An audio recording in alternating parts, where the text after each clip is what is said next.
One of the great principles in the book of Esther is God's timing. It's called in the New Testament Kairos. It's the opportune time.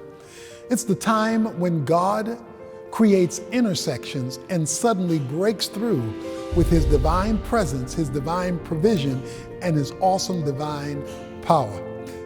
Many times between Kairos, that sudden breakthrough of God, are gaps where nothing seems to be happening, where the ordinary is taking place until the extraordinary comes to pass. In the book of Esther, that's what happened. It was a period of time before her beauty was recognized under a certain set of circumstances that brought her into the king's palace and turned her into being the king's wife for such a time as this. When God's people were under attack, God had his lady in the right place at the right time for the right kingdom purpose. And when it had to be revealed, timing mattered. It was the timing between two banquets that would create the scenarios that God would use to expose Haman and to bring about the deliverance of God's people.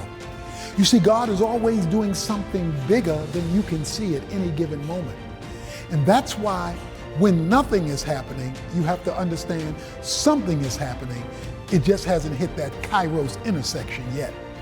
And that's what Kairos is all about. It's about intersections. When Saul became king, that was another Kairos moment. You see, Saul was chasing donkeys. All he knew was that his father's donkeys had gotten away and he was supposed to go after them. Little did he know he was going to run into a Kairos moment and his life would forever change. Because once his servant told him, don't quit, but keep going, he intersected with the prophet Samuel, who had already been notified by God that there's going to be a young man coming your way. And when you cross sections with him, that is the man who I want to make king of my people. So you never know what God has in mind. You keep chasing those donkeys. In other words, you keep doing what you're supposed to do and you leave the moments to God, because he knows when he needs to make those intersections happen in your life and create for you a Kairos moment.